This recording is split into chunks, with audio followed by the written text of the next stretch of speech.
Coucou, je suis de retour. Voici donc la suite de notre séance de lecture et compréhension du texte Caroline et nous allons réaliser ensemble les exercices 4, 6, 7, 8 et 9. En ce qui concerne l'exercice numéro 5, nous n'allons pas le faire aujourd'hui car il risque d'être compliqué pour certains élèves et demande beaucoup de précision. Ce genre d'exercice, nous le réaliserons ensemble en classe dès notre retour à l'école. Commençons avec l'exercice numéro 4. Lisons la consigne. Relis chaque question à la réponse qui correspond. Donc ici, nous avons des questions et dans la deuxième colonne, nous avons des réponses. Donc, où suis-je? Nous allons voir la réponse logique. Je suis la fille du roi. Pour dire où suis-je, il s'agit d'un endroit. Donc, est-ce que la fille du roi, c'est un endroit? Non. Je m'appelle Arthur. Non plus. Tu es dans mon atelier. Oui, c'est correct, c'est la bonne réponse. Où suis-je? Tu es dans mon atelier. Deuxième question. Qui es-tu? Là, il s'agit d'un personnage. Je suis la fille du roi. Ou bien, je m'appelle Arthur. Est-ce qu'on peut répondre à qui es-tu par je m'appelle Arthur? Non. Donc, la réponse c'est je suis la fille du roi. Qui es-tu? Je suis la fille du roi. Dernière question, comment t'appelles-tu? Et dernière réponse, c'est je m'appelle Arthur. Alors l'exercice numéro 5, nous n'allons pas le faire, nous allons passer directement à l'exercice numéro 6. Alors, on lit la consigne, écrit la question qui correspond à cette réponse. La réponse est ici. C'est le roi qui rentre au château. Pour cette réponse, nous devons chercher la question.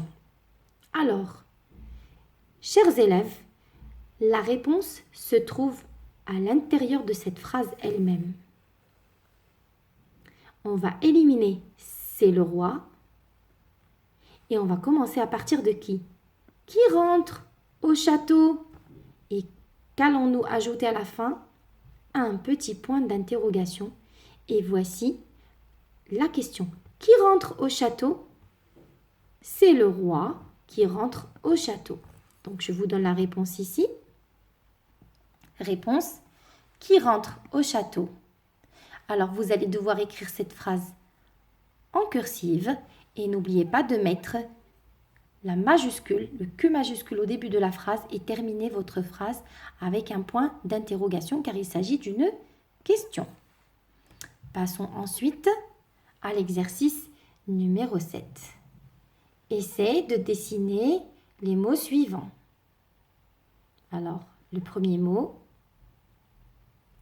un collier. Le deuxième mot, attraper. Bien. Alors, vous allez me dessiner un collier ici et vous allez me mettre un personnage qui essaye d'attraper quelque chose. Vous avez ici deux questions. Quel mot as-tu dessiné sans te poser de questions? Alors, bien entendu, c'est certainement un collier. Un collier, on sait ce que c'est et c'est facile à dessiner. Maintenant, quel mot a besoin de précision? C'est le mot attraper. Attraper quoi? Attraper un ballon? Attraper une souris? Je ne sais pas. Alors, ce qui fait que ça demande de la précision. D'accord? Donc, attraper ici, c'est un verbe. C'est une action. Et qui fait l'action? Ça demande de la précision. Nous allons passer ici à l'exercice numéro 8. Entoure les mots devant les noms. Vous savez très bien faire cet exercice. Devant chaque mot ici, nous avons un déterminant. Donc, nous allons entourer les petits mots qui sont devant les noms. Ici, on a une tête. Le mot, ici, le nom, c'est le nom tête. D'accord? Et là, le déterminant, c'est une. Donc, le petit mot, c'est une. Pareil pour ici. Un atelier, le nom, c'est atelier. On entoure le mot qui est devant. Et pareil pour le dernier mot, un château. Maintenant, dans la deuxième partie, on a ici, entoure les mots devant les verbes. Ici, on a il arrive, elle donne, elle prend. Arrive, c'est un verbe, c'est le verbe arriver. Donne, c'est un verbe, c'est le verbe donner. Et prend, c'est un verbe, c'est le verbe prendre.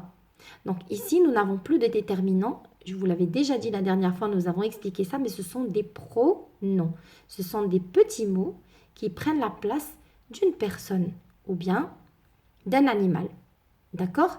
Donc ici, arrive, le petit mot qui est devant le verbe, c'est il. Donne, le petit mot qui est devant le verbe, c'est elle.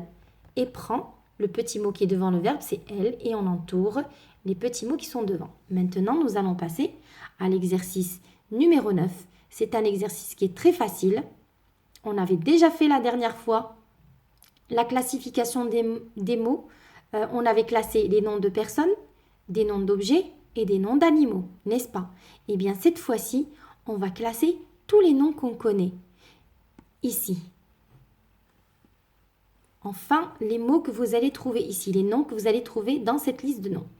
Et puis là, vous allez m'écrire les verbes qu'il y a ici dans cette liste de mots. Alors, on va commencer d'abord par le mot panier.